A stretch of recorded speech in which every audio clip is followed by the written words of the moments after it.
Technology. So good. Periscope. So good.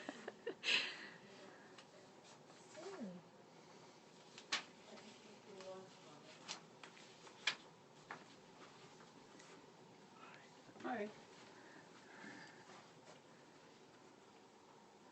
Can you say something again? 1, 2, 3, 4, 5, 6, 7. Let me have a check this. Oh, that's strange. Because I don't hear anything, but everything is supposed to be but working. 1, 2, let's You told us use it's zero. digital. I told you. Auto. Check one more. Okay, let's try it again. So. Okay, should work now. Yes. Dankeschön. Thank you. So, when you're ready, then we're going to I'm start. ready. I'm ready. So welcome, Adam Lambert, to the NRJ Star Talk. It's good to have you back. How are you? I'm good. Thank you. And you're back with a new album, Yeah. which is called The Original High. It is called The Original High. So how does Adam Lambert sound like in 2015? Because it's, for me, it was a totally different sound. It is a bit different, yeah. I mean, as an artist, I mean, just repeating what you did 5 years ago felt like that wasn't the right thing to do either. So, yeah, I wanted to kind of dig into something new, and I've been listening to dance music my whole life. I mean, I remember being a child in the 90s and hearing some of this house music with these crazy soulful vocals for the first time and thinking, wow, I love that. That's always stuck with me.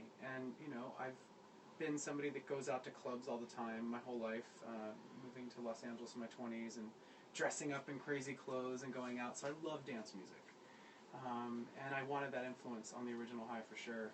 And also one of the other styles that I hear when I go out a lot is something more of like the trap R&B type songs.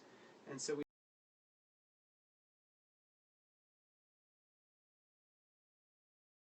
Development in the music, or is it like for example, girls changed their hair when something happened in their life? Yeah, I mean, I look at it. It is similar to changing your style, and actually, my style has changed a bit. You know, I think, you know, if you look back, if somebody that's into fashion or trends at all, if you look back 6 years ago, I'm sure you probably looked a lot different then too.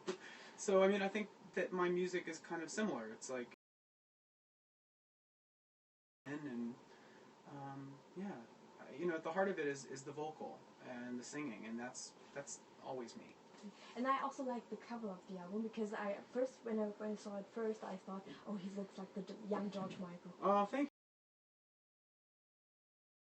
Ghost Town is the single #1. So can you tell us a bit about that song?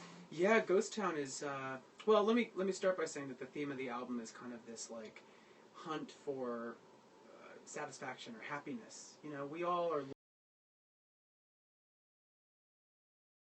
And different things make different people happy. And so the album kind of talks about all the different things that you might be chasing after or might be on the hunt for. Love, success, power, adventure, sex, you know, party. Everybody has something that'll make them feel alive. And so Ghost Town is kind of that feeling that happens when the thing that you thought that you wanted or that you were going after turns out to not be the thing that you wanted at all. Or that thing broke up with you, maybe. Or you find out it's up in Stockholm, Sweden. And she was one of the first groups of people I met up there, and we sat down and we started writing these ideas down about, you know, having a personal life and being successful at the same time, and how it's not always easy. And the key is really finding somebody that really has a strong connection with you, and then you're able to tune out all the noise and all the rumors and the gossip and all the crazy parts of this business. And the other one is Brian May. Was it like you were on tour with Queen? Yeah.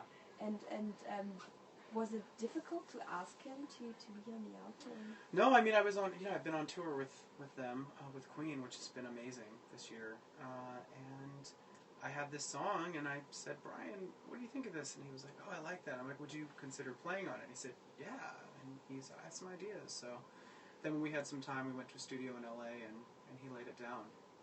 And when you think about the album, is there something, not necessarily a song, that you're the most proud of? I think in general, I'm excited that it's a new sound for me. I think I'm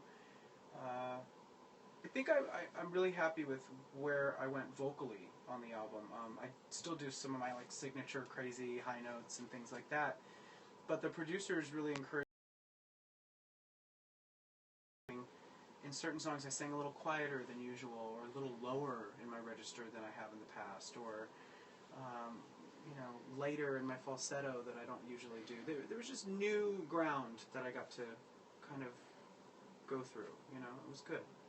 And it's actually the third studio album, and it will be out this Friday here in Germany. Are you still nervous before release? No, what's great about this one is that, in the past I've been sort of like, oh God, what are people going to think? I don't know. And for whatever reason, with this album, I feel very confident, and I feel like no matter what happens with it, it's me. It feels like a real honest snapshot of me and my life, and I don't know, there's something about it, this whole process, that I just feel more calm going through it. I think it has to do with working with amazing people. I have the 2 executive producers of the album, and all the producers that I worked with and the writers are all super talented. And my team that helps me do everything is really amazing. So in comparison to in the past, I'm just a lot more calm with it all. And I'm enjoying the process more. And when the release is done, and in the course of this year, are you going on tour? I'd like to tour, yeah. I don't know exactly what the future holds yet, but I'd like to put together a tour, yeah. So we've got now 5 questions from your very loyal fan base. Okay. And I hope you're ready. What's the strangest question you've been asked by an interviewer on this promo tour? Strangest question? I don't know. Huh? Oh yeah, there's been some questions on some of the radio stations up in Scandinavia that have asked about some areas south of the equator. If you understand what I mean. I do. And next question is, what do you like to eat to improve your mood? I love caffeine. I drink coffee and energy drinks sometimes when I'm feeling a little like. I don't know if they're that good for you in mass amounts, but certainly help perk you up when you're feeling tired. And the next question is, you're interested in astrology. I hope that's I true. like astrology, yeah. But did you ever go to a fortune teller? I've gotten my tarot cards read before, yeah. Actually, not too long ago I went, for the first time in a long time. And it was very interesting, because she used a tarot card deck that she had made herself.